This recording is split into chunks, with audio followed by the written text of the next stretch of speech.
Hello, everyone, and welcome.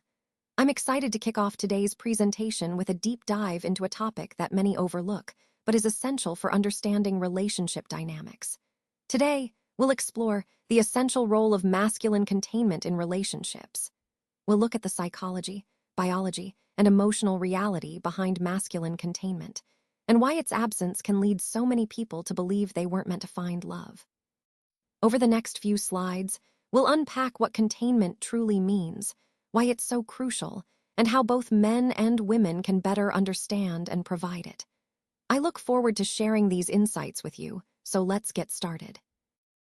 You're free to structure your relationship however you wish, but it's essential to be radically honest with yourself and ask, is what I'm doing actually working?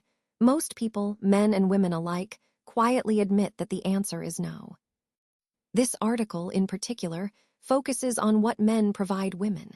It's not about what women provide men. That's a separate conversation altogether. And if we refuse to acknowledge these differences, I think we all know that achieving true harmony in a relationship will always feel impossible. To really understand the concept of containment, we need to set aside personal triggers, past wounds, and ideological conditioning. This isn't about who is better, who is stronger, or who owes whom. It's about recognizing real biological, psychological, and emotional differences between the sexes. Now, I have to give a warning here. This discussion might challenge some of your cherished beliefs about gender equality, personal freedom, and power in relationships. But that's part of the process, challenging our assumptions to build something healthier and more honest. Women cannot feel good in a relationship without masculine containment. And what I mean by that is, it's not just a philosophy or an idea. It's something we can observe across cultures, throughout history, and even in attachment science. This isn't a matter of opinion. It's a fundamental aspect of human behavior. A central part of this polarity between men and women is that they are not built the same. Not physiologically, hormonally, emotionally, or psychologically. And pretending otherwise actually destroys the natural polarity that makes relationships work. When we try to erase these differences, we undermine the very dynamics that create attraction and harmony. One of the biggest misconceptions today is the idea that we can achieve true gender equality by insisting on gender sameness. But sameness is not the same as equality. Equality is about valuing each person equally, but that doesn't mean they are the same. In fact, sameness erases the beautiful, complementary design of masculine and feminine energy that is meant to work together. So it's important to understand that men and women are equal in value. That's a core truth. But they're not the same. And recognizing that difference is essential for building authentic, balanced relationships. This is a key part of understanding how polarity works and why it's so vital for connection. Now, before we dive into what containment actually is, I want to address a common misconception.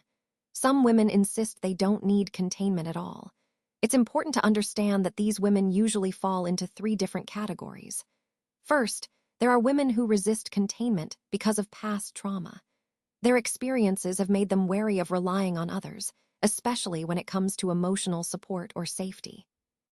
Then, we have women who have learned to survive without it, often by developing their own resilience and independence. And finally, there are women who are actually getting containment, but not from their romantic partners, perhaps from friends, family, or communities they trust. Recognizing these distinctions helps us understand why some women might reject or avoid the idea of containment altogether, and it emphasizes the importance of addressing their unique needs and experiences. Now, let's talk about women who are getting containment, but not necessarily from their male partners. You see, many women find support through their families, strong community bonds, or even a male figure outside their romantic relationship. It's important to understand that their self-sufficiency doesn't mean they lack the need for support or connection. Instead, it reflects that those needs are already being met through other sources. This highlights a key point in our discussion. Containment and support can come from multiple avenues, and often, women are quite resourceful in finding those sources outside of their romantic partnerships. Recognizing this helps us appreciate the diverse ways women navigate their social and emotional worlds, especially within the context of relationships and support systems. They don't act fine because, deep down, they are not fine. Their defensiveness isn't about strength or resilience, it's actually a form of survival. It's their way of protecting themselves from potential harm or vulnerability. These women are incredibly capable, hyper-independent, and often say, "I can handle everything myself." But what we need to understand is that their independence isn't really a preference. It's a response, an adaptation to earlier experiences where they lacked emotional containment or support. Because they didn't have a safe space to be vulnerable, they learned to rely solely on themselves. The result is a guarded, rigid energy, sometimes anxious or controlling, that the world might mistakenly see as strength. But underneath, it's really about survival, not empowerment. These women have learned to survive without the kind of emotional safety others might take for granted. And understanding this helps us see their behaviors in a new light, recognizing the resilience behind the defenses. Their resistance does not eliminate the need for containment. In fact, it often magnifies the symptoms of its absence. When women resist containment, they tend to confuse it with domination or even abuse. But the reality is, despite their resistance, their behavior still reflects underlying imbalances. You might notice signs like anxiety, volatility, emotional hardness, distrust, or chronic dissatisfaction. These are often manifestations of unmet needs for safety and stability. It's important to understand that oppression, loss of freedom, limitation, and control are core issues linked to this resistance. Many women associate containment with these negative experiences, especially if they've endured trauma. So, when we talk about women who resist containment due to trauma, we're really looking at a complex dynamic. Their resistance isn't just defiance, it's often a response to past wounds. Recognizing this helps us approach their behavior with empathy and a deeper understanding of the underlying causes. This insight is crucial as we work towards healing and creating healthier, more supportive environments. Containment is an active behavior, not a passive one. It involves qualities like strength, attunement, reliability, direction, stability, emotional leadership, and presence. These are the key elements that create a safe space. It requires us to actively create a space, emotionally, physically, and psychologically, where a woman can truly exist and thrive. Now, containment is not about control, restriction, or superiority. It's about holding space in a way that nurtures growth and safety. This concept is crucial because when containment collapses, it's often a leading cause of dissatisfaction in relationships. The polarity between partners can become blurred, and her emotional energy becomes drained. She might become self-protective rather than open and receptive, often shifting into a more masculine mode of behavior.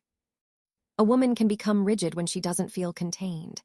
Think of it like a clamshell, protective, sheltering, creating an environment where the pearl can grow, soften, open, and shine. Without that shell, the pearl immediately contracts, hardens, and defensively reacts. The masculine energy is like the clamshell, providing that protective container. The feminine is like the pearl, beautiful, soft, and receptive inside that shell. To understand healthy containment, picture this model. The clamshell and the pearl work together in true polarity. When that balance is maintained, it allows both partners to thrive, each fulfilling their natural roles and creating harmony. That's the essence of true containment, holding space actively with strength and presence to allow growth and connection. And containment is at the heart of that design. Maybe you weren't meant to find love until you understand the kind of love your biology, psychology, and soul are wired for. Women tend to collapse without containment because they need a sense of safety and being truly held. Men, on the other hand, often collapse when they fail to lead, when they don't feel they're providing direction and protection. Relationships, in fact, tend to collapse when both partners are pushed into roles that go against their natural emotional architecture. If your relationships feel chaotic, unfulfilling, or unstable, it's important to realize it's not necessarily because something is wrong with you. It might be because you've never experienced the kind of polarity your nervous system was designed for. Now, many modern narratives suggest that love should be effortless or that roles don't matter. But the truth is, women thrive when they feel truly claimed, not controlled or limited, but chosen and held with depth and intention. When we talk about this energetic model, a woman stops feeling like a stray, exposed, unprotected, and directionless, and instead becomes anchored, cherished, and held.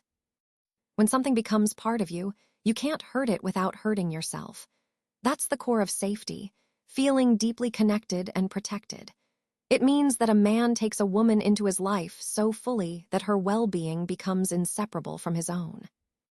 Now, I know the word ownership can trigger some people because society often associates it with domination or dehumanization. But in this context, positive ownership is very different. It's about mutual commitment and care, where both partners feel valued and held in their natural roles. And here's the controversial truth. Women actually want positive ownership. They desire to feel truly claimed, not in a controlling way, but in a way that affirms their value and safety. That's how genuine love and polarity are created.